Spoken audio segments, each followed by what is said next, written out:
Në Itali, 5.000 qytetarë protestojnë në Milano kundër lojrave olimpike, policia ju hedh topa ujë. Rreth 5.000 persona kanë protestuar në Milano kundër zhvillimit të lojrave olimpike dimërore, ceremonia hapse të cilave u mbajt të njëjtën. Protesta u shoqëruan me përplasje dhunshme mes protestuesve dhe forcave të rendit.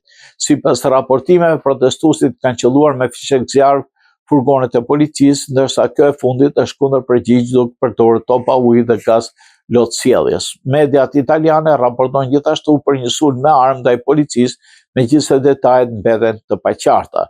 Situata u tensionua veçanërisht në zonën e Corvetos, ku pas përleshjeve me policinë u ndaluan 5 persona të cilët u shoqëruan në komisariat. Protestuesit hodhën shishe, fikse zjarre dhe gaz lotësjellës drejt policisë së trazirave, e cila bllokoi rrugën që çonte drejt Unazës. Protesta vijoi duke kaluar në Piazza Gabriel Rosa dhe më pas në Viale Martini.